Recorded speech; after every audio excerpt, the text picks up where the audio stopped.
नमस्कार, प्रखर राजपूत को देख रहे हैं आप। आज तारीख है 5 जुलाई साल 2026 और इजराइल, फिलिस्तीन, लेबनान, पाकिस्तान, भारत समेत पूरी दुनिया की खबरों के साथ एक बार फिर से आपके सामने हाजिर हुआ। दोस्तों, इस वीडियो में आपको बताएंगे कि जिस गद्दारी के बारे में मैंने आपको 2 दिन पहले बताया था कि ईरान में कई सारे ऐसे सियासतदान बैठे हैं जो बहुत ऊंचे ऊंचे ओहदे पे हैं, लेकिन वो मुस्तफा खामनेई और सुप्रीम लीडर आयतुल्लाह खामनेई के साथ गद्दारी करने का काम कर रहे हैं। और ये आज चीज सबूत के साथ आपके सामने रखूंगा। इस वीडियो को लास्ट तक जरूर देखिएगा। और साथ ही दोस्तों, इस वीडियो में आपको यह भी बताएंगे कि इजराइल के प्रधानमंत्री बेंजामिन नेतन्याहू ने बाकायदा मीडिया पे दबाव बनाना शुरू कर दिया है कि हमारे खिलाफ जीत दिखाओ, मतलब ये दिखाओ कि ईरान हार गया है और इजराइल जीत गया है। अब ऐसा क्यों कह रहा है बेंजामिन नेतन्याहू, इसके बारे में भी हम आपको बताएंगे। और डोनाल्ड ट्रंप ने ईरान को एक बार फिर से धमकी देने की कोशिश की है, लेकिन इस धमकी में डोनाल्ड ट्रंप कितना डरा हुआ है इसके बारे में भी हम आपको डिटेल बताएंगे। और साथ ही दोस्तों, इस वीडियो में आपको यह भी बताएंगे कि ईरान में आयतुल्लाह खामनेई साहब का जो जनाजा निकाला जा रहा है,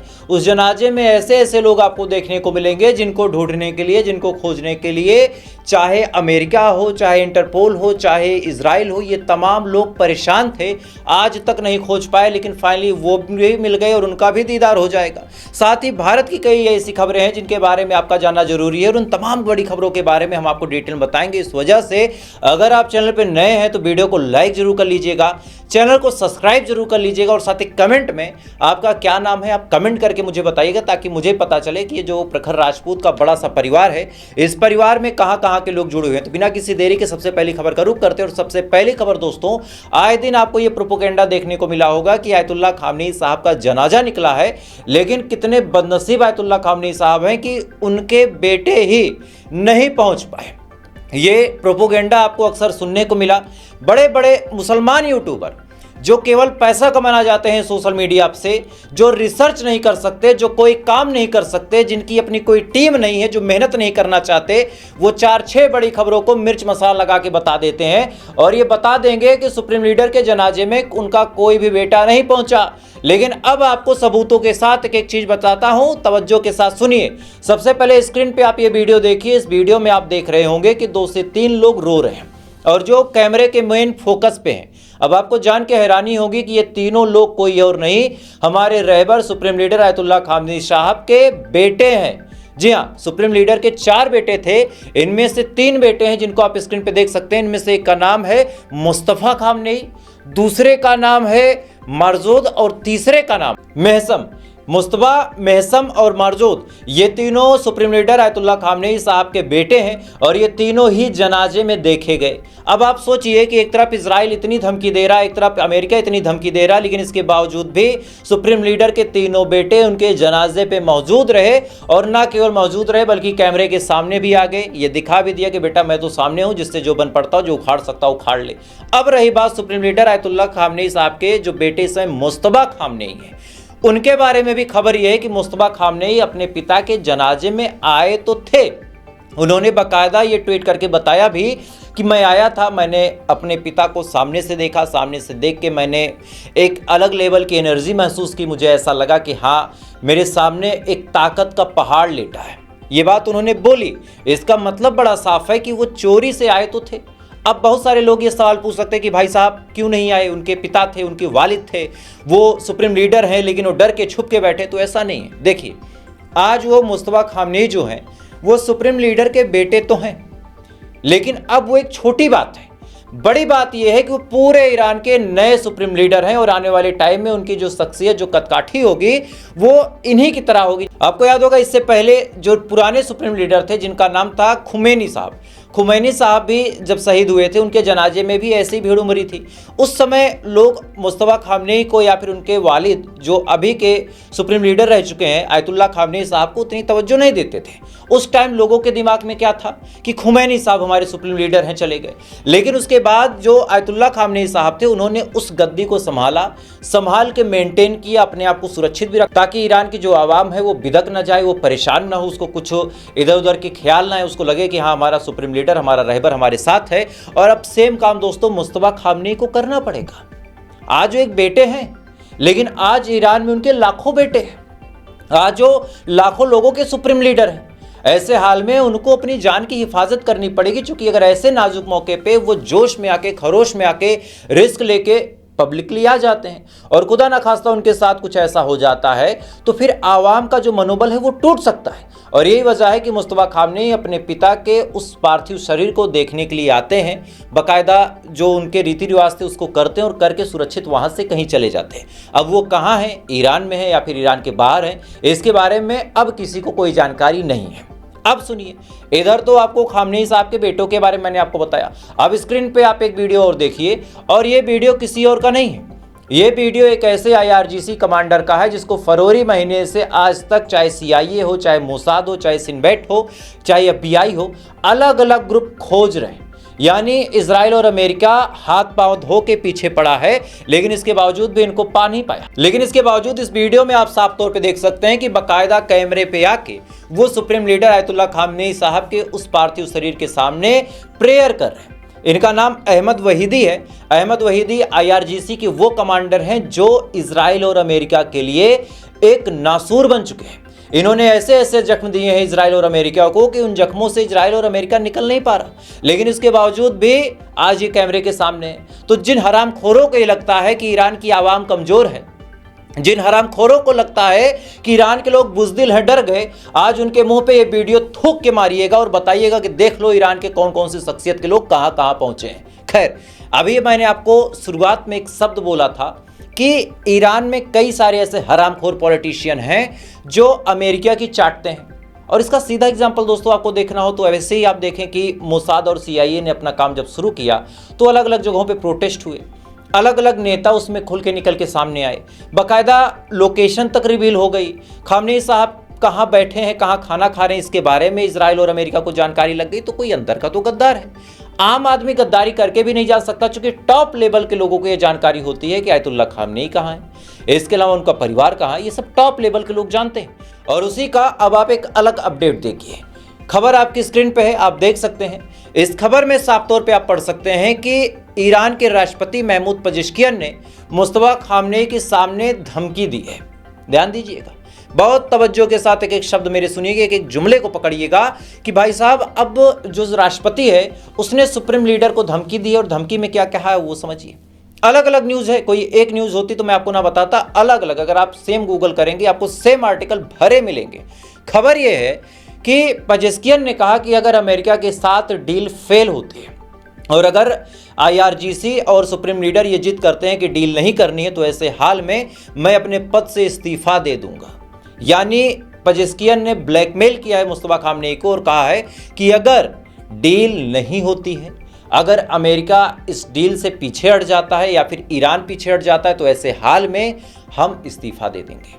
ये बयान है किसका? ईरान के राष्ट्रपति पेजेश्कियान का। अब आप सोच के देखिए, तमाम तारों को जोड़ के देखिए, आराम से 1-2 मिनट लंबी सांस ले लीजिए और सांस लेके मुझे कमेंट करके बताइएगा कि ऐसे मौके पे इस बयान का क्या मतलब था।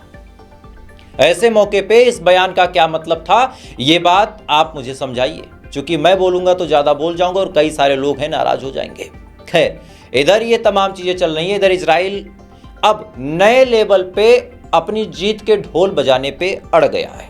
सबको पता है कि ईरान ने जमकर कूटा है, सबको पता है कि ईरान ने लथेड़ लथेड़ के इनको मारा है, लेकिन अब जीत का तमगा तो पहनना है, बताना है कि हम जीत गए। तो इजराइल ने अलग अलग मीडिया आउटलेट पे ये दबाव बनाना शुरू किया है कि जितने भी मीडिया आउटलेट हैं वो अपनी न्यूज़ में ये चीज़ दिखाएं कि जो ईरान का न्यूक्लियर वेपन था, न्यूक्लियर साइट थी, वो तबाह हो गई है। मतलब ये प्रोपोगेंडा फैलाया जाए पूरी दुनिया में कि ईरान का न्यूक्लियर जो बेस था, जो यूरेनियम था, वो सब तबाह हो गया। मैं कहता हूं ये काम ईरान ही करते।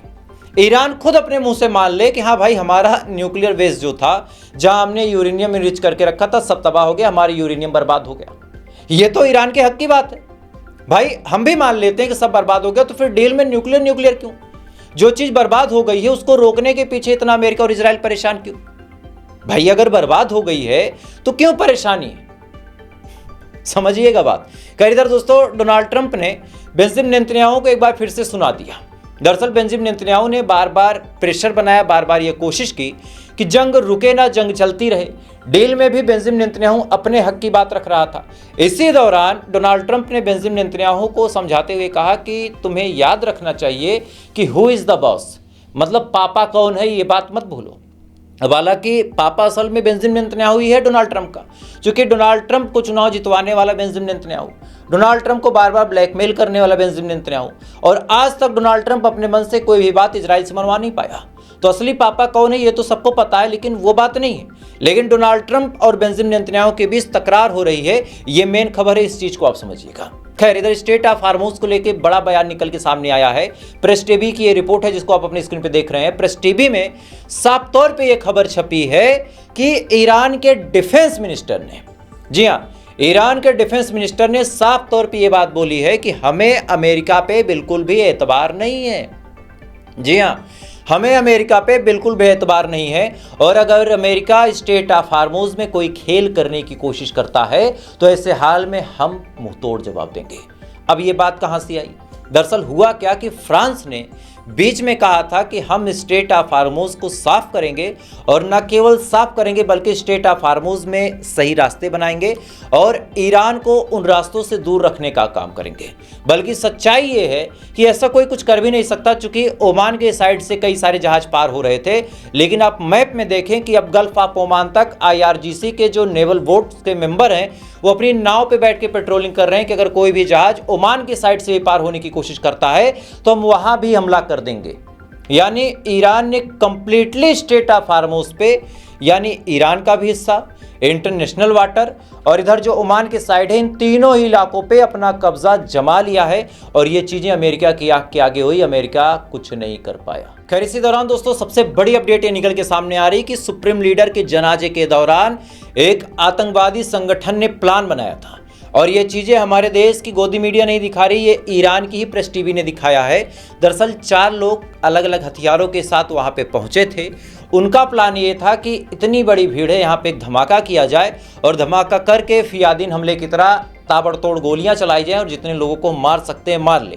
लेकिन IRGC की इंटेलिजेंस यूनिट को जब ये बात पता चली, चूंकि उनके एजेंट इस समय पूरे ईरान के चप्पे चप्पे पे नजर रख रहे हैं, उनको फौरन ये बात पता चली। 4 लोगों को गिरफ्तार किया गया है। इनकी तस्वीरों को आप स्क्रीन पे देख सकते हैं, 1-2 लोगों की तस्वीर आप देख भी रहे होंगे। और ये बड़ी ही एहतियात बरती है IRGC ने, चूंकि अगर कोई भी हादसा हो जाता तो पूरी दुनिया में अमेरिका और इजराइल को ये कहने का मौका मिलता कि देखो 100 से ज्यादा देश के डेलीगेशंस को बुला के ईरान ने उनको मारने का प्लान बना दिया। अब ये प्लान किसका था सबको पता है, किसने ये प्लान बनाया, किसने 4 लोगों को भेजा सबको पता है। लेकिन मौका अगर मिलता तो अमेरिका और इजराइल यही प्रोपोगेंडा, यही नैरेटिव पूरी दुनिया में फैलाने की कोशिश करते। लेकिन ऊपर वाले का शुक्र है कि ऐसा कोई प्रोपोगेंडा हो नहीं पाया। 2 करोड़ की भीड़ को ईरान ने संभाल के रखा है, अभी तक किसी का चप्पल तक नहीं खोया है। 2 करोड़ की भीड़, आमतौर पे कहीं 10,000 लोग हो जाए तो भगदड़ मच जाती है। यहाँ पे 2 करोड़ से ज्यादा की भीड़ है, 100 से ज्यादा डेलीगेशन है, न जाने कितने VIP प्रोटोकॉल है, न जाने कितने बड़े बड़े लोग आए हैं, बट सिस्टम पूरा मैनेज है। और इसी का नतीजा है कि 4 आतंकवादी गिरफ्तार हुए। खैर, इसी दौरान दोस्तों बड़ी अपडेट निकल के सामने आ रही कि डोनाल्ड ट्रंप ने एक बार फिर से अपना सुअर वाला मुंह खोल के ये बात बोल दी, कितनी सारी भीड़ बट रही है, हम जब चाहेंगे तब हमला करके सबको मार देंगे। लेकिन हम हमला इसलिए नहीं कर रहे क्योंकि हमें डील करनी है, नहीं तो इन सबको हम निपटा देते।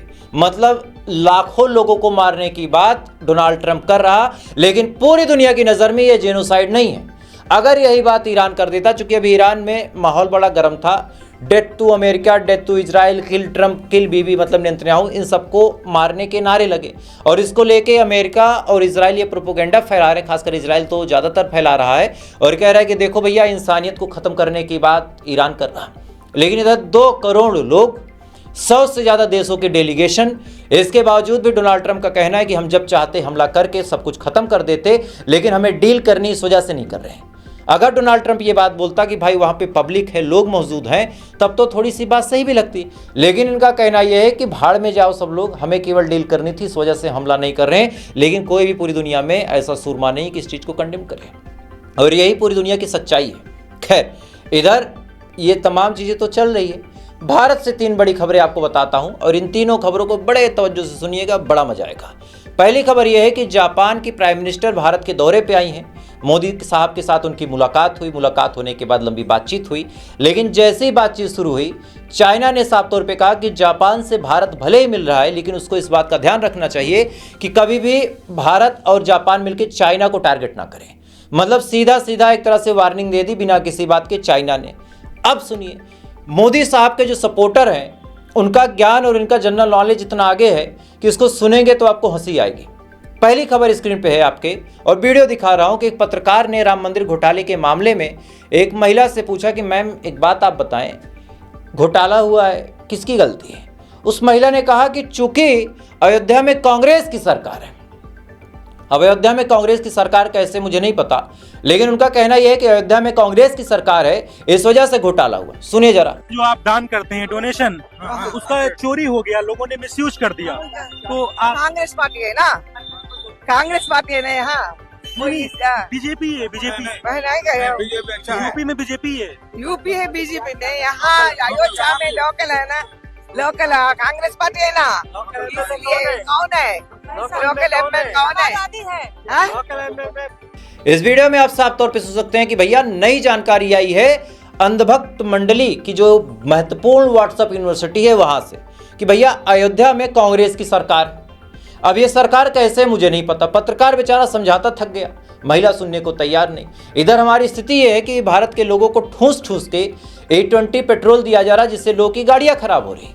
वहीं भूटान एक छोटा सा देश है, लेकिन उसने भारत से E20 पेट्रोल लेने से मना कर दिया और कहा कि भैया इसमें एथेनॉल मिला है और इसको हम नहीं ले पाएंगे। मतलब दुनिया रिजेक्ट कर रही है मोदी साहब के फार्मूले को, लेकिन मोदी साहब भारत में बांट रहे हैं और लेना ही पड़ेगा। You don't have any option भी नहीं है। आगे आप समझदार हैं। खैर, तो फिलहाल अभी के लिए बस इतना ही। बाकी थोड़ी देर बाद आपसे फिर मुलाकात होगी ऐसी किसी खबर के साथ। तब तक आप अच्छे रहें, खुश रहें, अपना ख्याल रखें, अपने देश का ख्याल रखें। जय हिंद। ऊपर वाला आपकी बात करे।